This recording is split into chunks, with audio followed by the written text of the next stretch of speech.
Madame, Monsieur, bonsoir. Merci de nous rejoindre à la une de l'actualité.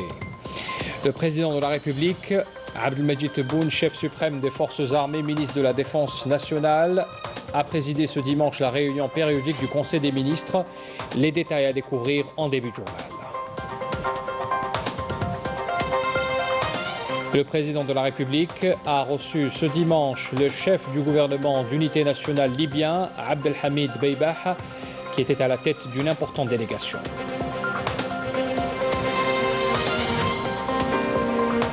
L'Algérie réaffirme sa solidarité illimitée avec le peuple libyen frère pour l'aider à surmonter la crise et à soutenir les efforts des autorités libyennes. Des échanges ont eu lieu entre plusieurs secteurs. Des ministres des deux côtés ont échangé sur plusieurs questions. Et puis on reviendra également sur les législatives du 12 juin avec la campagne qui se poursuit. Un retour sur les événements marquants de la 10e journée de campagne à suivre tout à l'heure.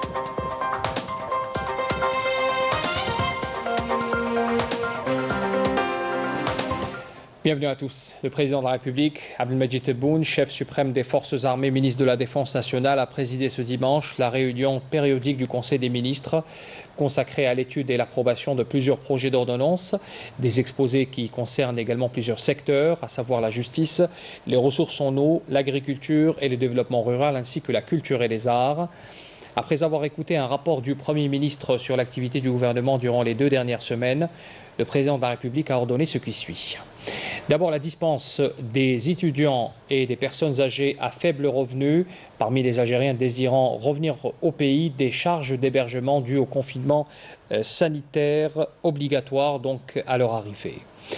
Le président décide également la baisse des tarifs d'hébergement à raison de 20% pour les Algériens voyageant vers le pays, toujours dans le cadre de l'hébergement dû au confinement sanitaire décidé il y a quelques jours. Également décision prise, parachever le tronçon autoroutier sur l'axe de la wilaya de Béjaïa et l'ouvrir à la circulation dans les plus brefs délais afin de désengorger l'activité commerciale et économique dans cette région. Accorder la priorité absolue aux projets de ressources non conventionnelles, les ressources hydriques donc non conventionnelles, afin d'assurer les réserves en eau potable et rationaliser la consommation de l'eau dans le pays. Le Conseil a poursuivi ses travaux par l'étude et l'approbation d'un projet d'ordonnance présenté par le ministre de la Justice, garde des Sceaux, concernant la protection des informations et des documents administratifs. Le Conseil des ministres a également approuvé un projet d'ordonnance amendant l'ordonnance 66-156 datée du 8 juin 1966 portant sur le code pénal afin de renforcer le système juridique pour lutter contre le terrorisme, notamment avec la modernisation du fichier national des individus et les entités terroristes.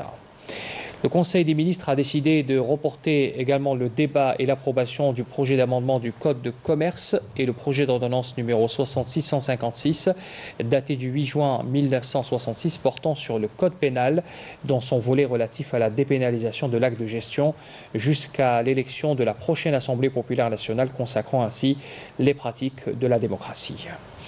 Le Conseil des ministres a également écouté un exposé du ministre des Ressources en eau à propos de la stratégie nationale de développement des ressources en eau non conventionnelles pour faire face au manque d'eau potable.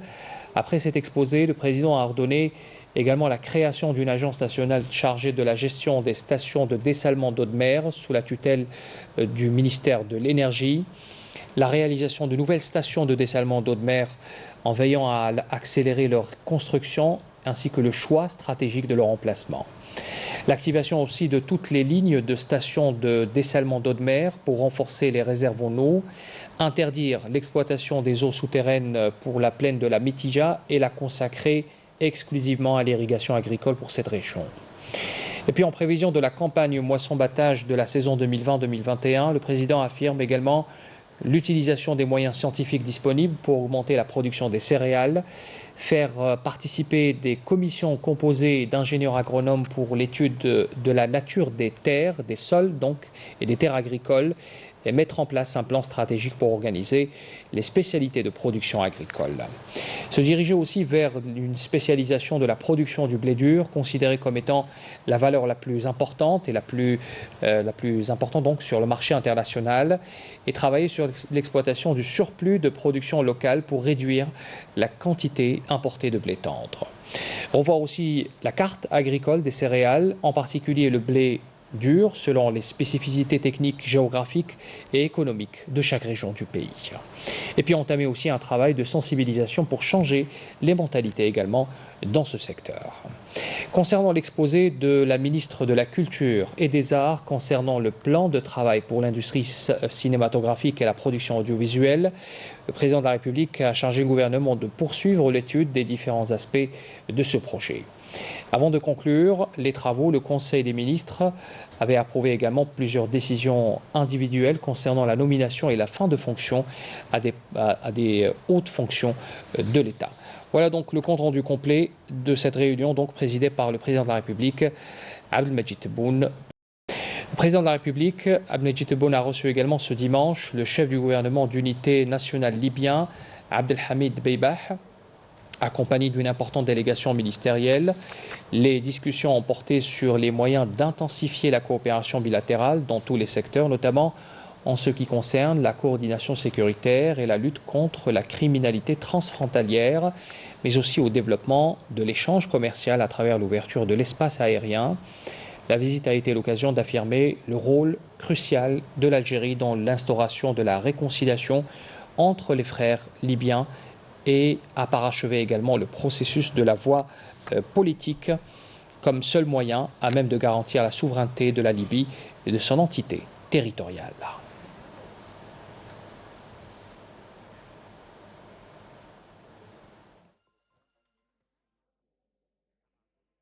À l'issue de cette audience, le chef du gouvernement d'unité nationale libyen, Abdelhamid Dbeibah, a fait cette déclaration. Je vous invite à l'écouter. التقيت بأخي فخامة السيد رئيس الجمهورية الجزائرية عبد المجيد تبون، وأشكره على حفاوة الاستقبال التي لقيناها منذ وصولنا إلى الجزائر، وعلى كرم الضيافة المعهودة عن بلدكم الجزائر. وهذا الشعب الكريم المجاهد نستذكر البطولات والجهاد في الدفاع على الوطن والعرض. أهمية التعاون كانت كبيرة جدا في كل المجالات: التعاون الأمني ومجابهة التحديات التي تحيط بنا وببلدينا إن شاء الله. تأمين الحدود كان من أحد مهام هذه الاتفاقات وهذه المعاني القريبة من بعضها. مكافحة الجريمة العابرة ومكافحة وحماية حدودنا المشتركة،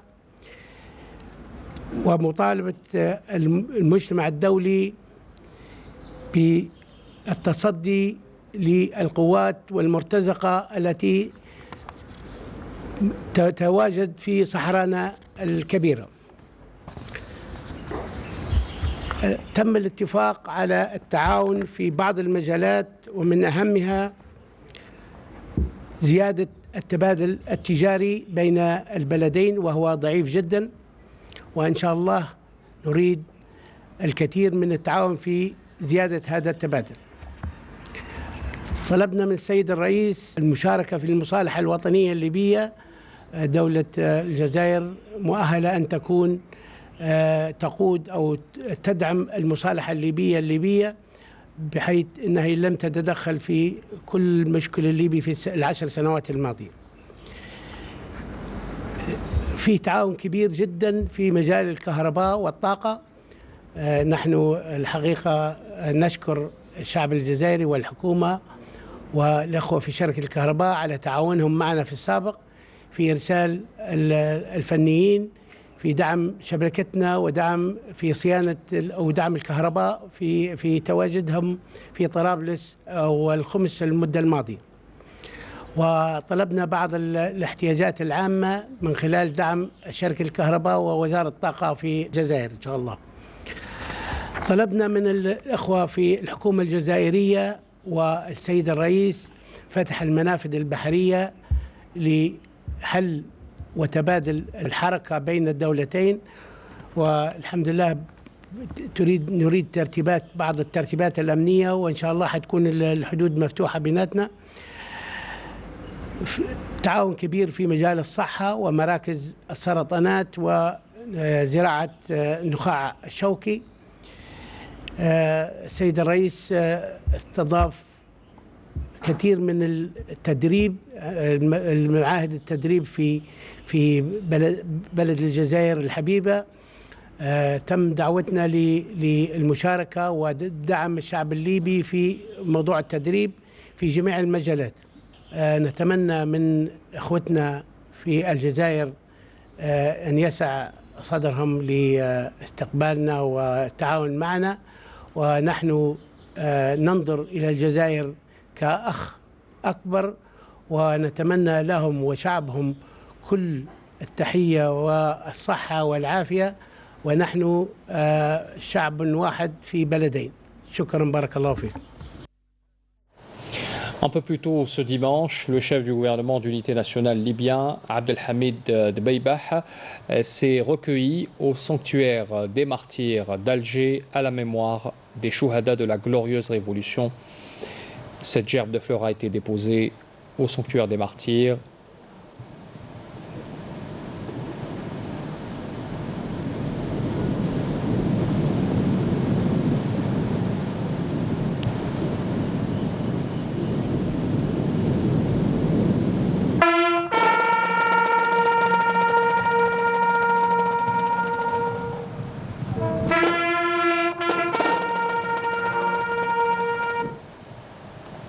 Alors, il faut rappeler que Abdelhamid Dbeibah a entamé hier soir une visite officielle de 2 jours en Algérie à la tête d'une importante délégation. La délégation donc qui a également visité le musée.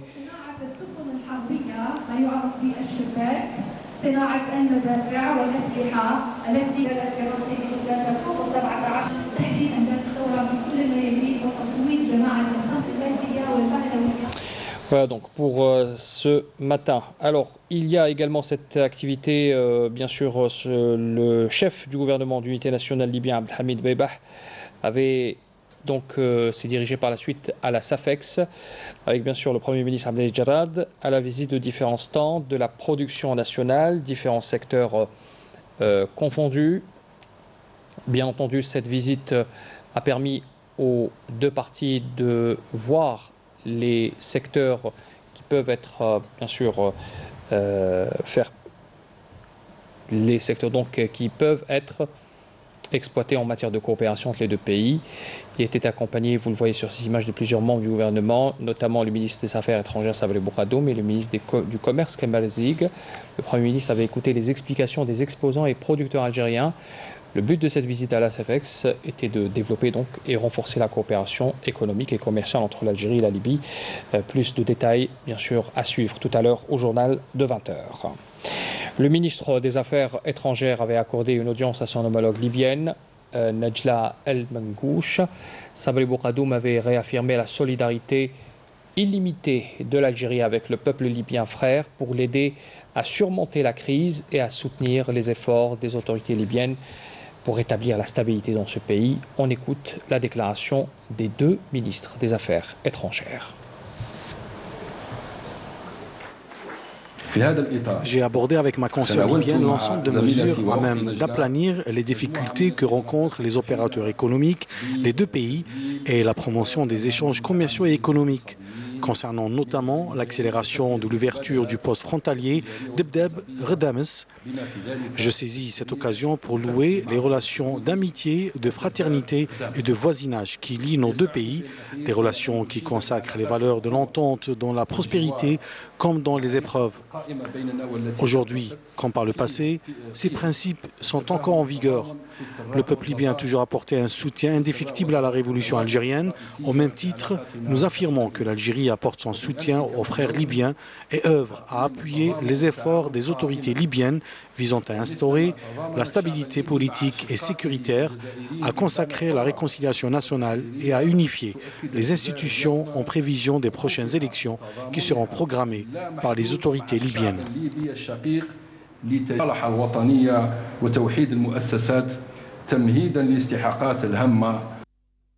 Nous saluons la position constante de l'Algérie et son attachement à préserver la souveraineté de la Libye, son unité territoriale et son indépendance, également son soutien à la réconciliation nationale en Libye. Nous saluons particulièrement le rôle positif de l'Algérie dans l'accompagnement du processus onusien dans le cadre du consensus et des recommandations de l'accord de Genève, appelant à l'organisation le 24 décembre prochain des élections présidentielles conformément à la Constitution. Et toujours dans le cadre de la coopération algéro-libyenne et à l'occasion de la visite de la délégation libyenne en Algérie, des discussions bilatérales ont eu lieu ce dimanche entre les deux parties pour promouvoir la coopération dans divers domaines. Le compte-rendu est signé Nakhla Larbi. Les rencontres bilatérales ont regroupé les ministres de l'Intérieur, des Finances, de l'Énergie, de la Santé, des Transports et du Travail avec leurs homologues du gouvernement d'unité nationale libyen. Le ministre de l'Intérieur, des collectivités locales et de l'aménagement du territoire, Kamel Beldjoud, s'est entretenu avec son homologue libyen, Khaled Tidjani Mazen. Les deux hommes ont convenu de renforcer la coopération dans le domaine de compétences des deux ministères. Le ministre des Finances, Ayman Ben Abdelrahman, et le ministre libyen de l'Économie et du Commerce, Mohamed El Hawij, ont exprimé la volonté commune et la disposition de l'Algérie et de la Libye à renforcer la coopération entre les experts des deux pays, notamment pour ce qui concerne la finance islamique. Le ministre de l'Énergie et des Mines a examiné avec le ministre libyen du Pétrole et du Gaz, Mohamed Ahmed Aoun, les moyens de renforcer la coopération dans le secteur de l'énergie entre les deux pays. Mohamed El-Qab a rappelé que les hydrocarbures, la production de l'électricité et du gaz, outre la distribution et la maintenance des réseaux, figurent parmi les principaux domaines soumis à l'examen et à l'étude. Dans le domaine des transports, le ministre de tutelle Kamal Nasri a évoqué avec son homologue libyen Mohamed Salem Chahoubi la réouverture des postes frontaliers, la reprise des vols Alger-Tripoli et la réouverture d'une ligne maritime pour le transport des marchandises. Nous avons abordé différents volets en vue du renforcement de la coopération entre la Libye et l'Algérie dans le domaine des transports, notamment la reprise des vols entre Alger et Tripoli. La coopération entre les deux pays dans le secteur de la santé touchera de nombreux domaines dont les plus importants sont la formation, l'échange d'expériences et des délégations médicales et l'oncologie, notamment pédiatrique. Nous savons pertinemment que la main de l'Algérie, peuple et gouvernement est tendue aux Libyens pour assurer des prestations sanitaires privilégiées et une meilleure couverture au peuple libyen. La coopération va entre autres porter sur l'oncologie et la greffe de moelle épinière. Nous comptons également établir des projets de jumelage entre nos hôpitaux. Avec son homologue libyen, le ministre du Travail a évoqué les moyens à mettre en œuvre en vue de faciliter le déplacement des travailleurs entre les villes algériennes et libyennes. Nous avons convenu de réactiver les accords de coopération signés entre la Libye et l'Algérie par le passé et de bénéficier du capital expérience de l'Algérie dans le domaine du transfert d'activités du secteur public au secteur privé. Pour rappel, le chef du gouvernement d'unité nationale libyen, Abdelhamid Dbeiba, a entamé hier une visite de 2 jours à la tête d'une importante délégation ministérielle. Et puis le forum économique algéro-libyen s'est poursuivi ce dimanche pour le dernier jour des travaux. Les deux parties ont convenu d'un accord de création d'un conseil d'affaires algéro-libyen pour augmenter les échanges commerciaux entre les deux pays. Yannis Saïd Belkacem. Ce forum a appliqué un nombre de décisions importantes dans le but d'exploiter toutes les opportunités allant dans le sens du renforcement des relations entre les deux pays, à commencer par la création du conseil d'affaires mixte algéro-libyen. Ce conseil sera le cadre officiel de toute coopération entre les opérateurs économiques algériens et libyens. Il permettra d'étudier des projets d'investissement, des projets commerciaux, aussi soulever toutes les préoccupations des opérateurs économiques. Nous avons signé un partenariat entre l'Algérie et la Libye sur la production de lait et de ses dérivés. En outre, il a aussi été question de l'ouverture du passage frontalier d'Ebdebr-Dames, dont les derniers préparatifs sont en cours d'achèvement, une réouverture qui renforcera les échanges commerciaux et boostera la coopération économique bilatérale. L'objectif était de créer une zone libre d'échange entre l'Algérie et la Libye. Cette idée est maintenant étendue. À présent, ces deux villes frontières seront considérées comme une zone libre d'échange. Cette zone sera totalement libre et permettra à l'Algérie et à la Libye de diversifier leurs rapports et nous nous attendons à ce que les volumes d'échange soient intensifiés. Cette rencontre a pour but d'encourager les autorités des deux pays à mettre en application les conditions devant permettre la promotion et l'accroissement des échanges commerciaux et économiques, notamment au niveau des zones frontalières, et ainsi aller vers un partenariat gagnant-gagnant. La campagne électorale pour les législatives du 12 juin prochain se poursuit et comme veut la tradition, nous revenons sur les événements marquants de la 10e journée d'hier, donc à travers les différents meetings de campagne à travers le pays. Premier résumé signé Camélia Blal. À Oran, le secrétaire général de l'Alliance nationale républicaine, Belkacem Sahli, s'est engagé en cas de victoire des listes de son parti aux élections législatives à accorder une importance capitale à la société civile à travers son accompagnement et son implication dans différents domaines. Abdelkader Ben Grina, président du mouvement Al-Bina Al-Watani, a tenu des meetings populaires à Tiaret et Al-Biyad. Il a appelé à l'édification d'une Algérie forte par ses propres enfants et a compté sur la main-d'œuvre locale pour sortir de la crise économique dont souffre le pays. Animant des meetings dans les wilayas de Djelfa et de Médéa, le président du parti Djil El-Jadid, Sofiane Djilali, a insisté sur la nécessité de faire appel à la volonté des jeunes et a plaidé pour de nouvelles compétences pour lancer le développement durable et global du pays. Il invite les citoyens à faire le bon choix le jour du scrutin pour garantir un réel changement. L'autorité réelle que nous devons transmettre à nos générations nécessite des sacrifices, d'intenses efforts et une solidarité mutuelle sans faille. Cette autorité se concrétisera en se rendant aux urnes pour élire des candidats compétents à même de défendre les droits des citoyens, a déclaré le président du Front national algérien, Moussa Touati, lors des meetings organisés dans les wilayas de Tlemcen et de Ain Timouschent. À partir de Chlef, la présidente du parti Tajamou' Amal El-Jazair, Fatima Zohra Zarwati, a estimé que sa formation politique œuvre à améliorer l'image et la place de l'APN et assurer une meilleure représentativité des citoyens au sein de cette institution. En campagne à Mostradem et à Tlemcen, le secrétaire général du Front de la bonne gouvernance, Aïssa Belhadi, a indiqué que la réforme commence par l'investissement dans l'élément humain et la réforme du système éducatif.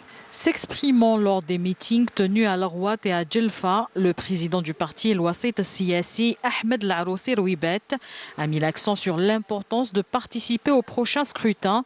Il dira dans son discours que tout le monde doit être impliqué car il s'agit d'un devoir envers la nation et le pays. Le président du parti, Tala'i Al-Hurriyat Rida Ben Wennan, appelle depuis Constantine les jeunes à concrétiser le changement en se rendant massivement aux urnes le 12 juin prochain. Il estime que ce rendez-vous électoral marquera une étape décisive pour passer vers l'Algérie nouvelle.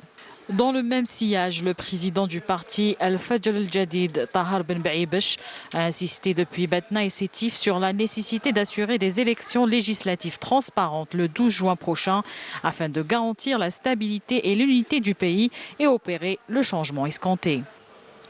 Le même appel a été également adressé par Jamel Ben Ziadi, président par intérim du Parti de la Liberté et de la Justice. À Alger, il a appelé les jeunes à concrétiser le changement en se rendant massivement aux urnes le jour du scrutin. Dans la capitale, le président du Front du militantisme national, Abdallah Haddad, a appelé les citoyens à choisir la jeunesse loyale et intègre parmi les candidats en lice pour les législatives du 12 juin, pour la pose du premier jalon sur la voie de l'édification d'une Algérie nouvelle à travers des élections libres et transparentes. Le reste de l'activité de campagne des partis et des listes de candidats libres avec Bouchra Abouali. Le président du Front de l'Algérie nouvelle, Jamal Ben Abdeslam, a appelé samedi depuis Batna et Sétif le peuple algérien, je cite, à assumer ses responsabilités et à se rendre massivement aux urnes. Il sera ainsi, dit-il, en mesure d'imposer sa volonté et contribuer à la construction de l'Algérie nouvelle. Fin de citation. Le président du MSP, Abdelrazak Makri, a affirmé lors de 2 meetings animés à Tébessa et Khenchela que l'économie de l'Algérie doit être socio-participative sans tenir compte de la poignée d'hommes d'affaires qui la monopolisent monopolisée, proposant à cet effet d'encourager l'industrie et l'investissement dans divers domaines. Animant deux rassemblements populaires à Oran et Naama, le secrétaire général du RND, Taïeb Zitouni, a exhorté la classe politique à s'unir au sein d'un pôle fort pour renforcer le front interne en vue de défendre l'Algérie. Il a par ailleurs plaidé pour la révision des salaires des députés et des privilèges octroyés aux cadres de la nation afin que la candidature pour un siège à l'APN ne soit pas pour bénéficier des avantages de la fonction.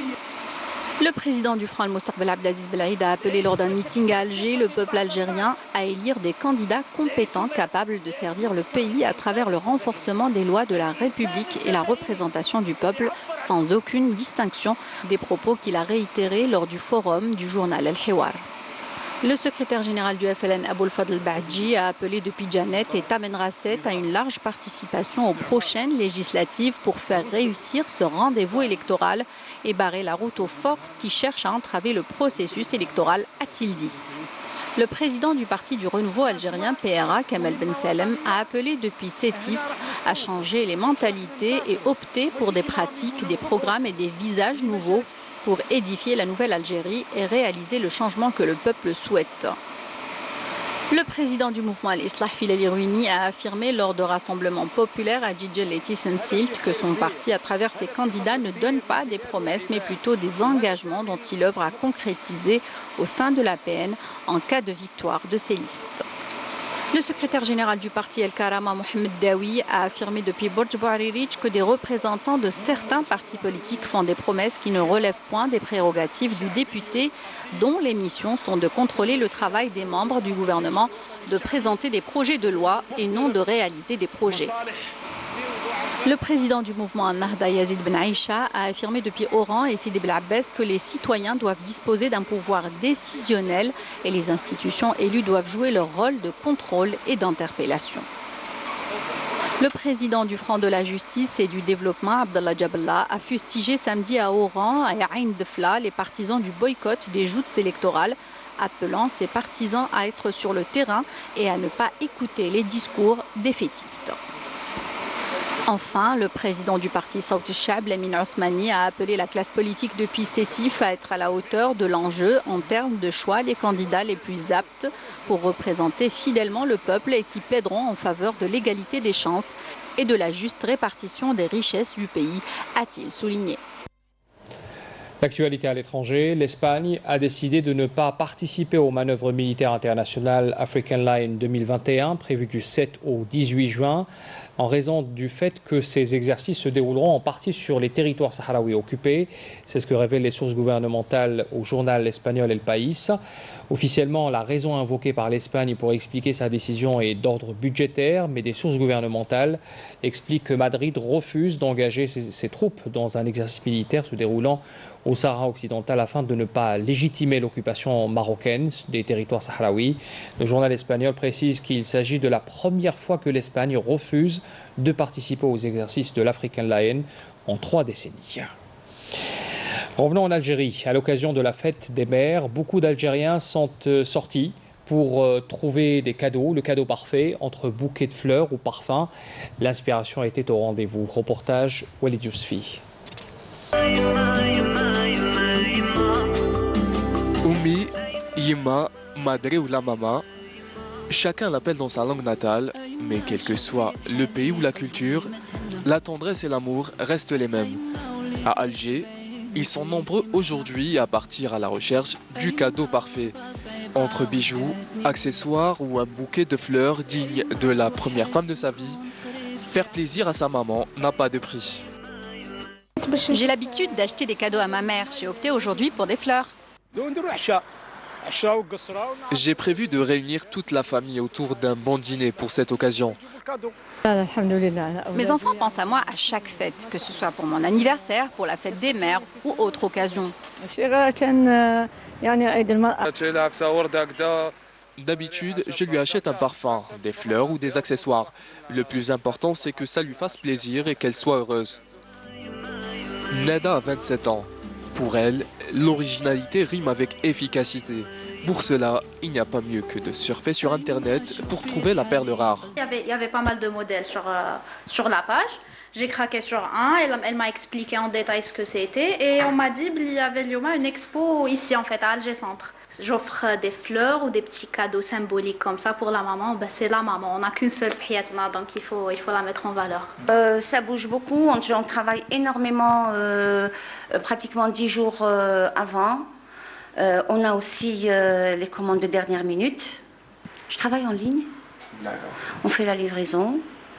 Ou alors on a le point relais, ils viennent, ils récupèrent leur article sur place là où on est. Et pour ceux qui ne peuvent pas rendre visite à leur maman en cette période de pandémie, une chanson suffit pour lui donner le sourire. De grands artistes à travers le monde ont excellé pour chanter leur amour à leur mère. Ray Charles, Luis Mariano, c'est toi la plus belle du monde. En passant par Selwa,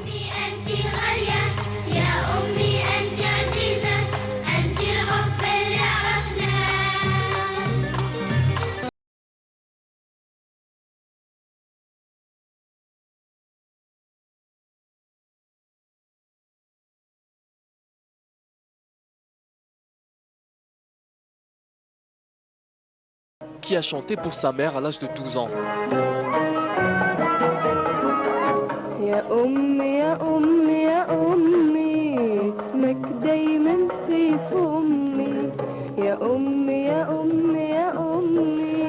Quelle que soit la génération, beaucoup de jeunes ont chanté pour celle qu'on aime tous, pour lui dire tout simplement « Je t'aime maman ».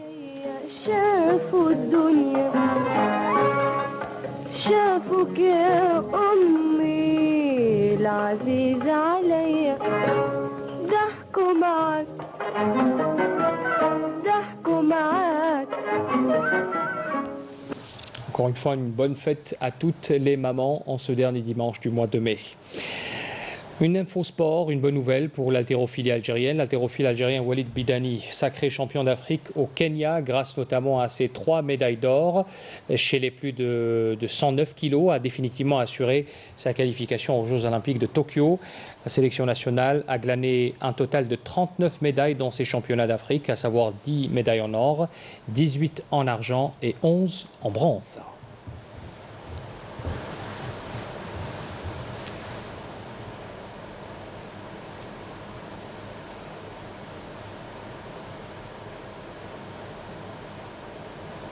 Ah, il faut du souffle quand même. Merci d'avoir suivi ce journal. Je vous souhaite une excellente soirée. À demain.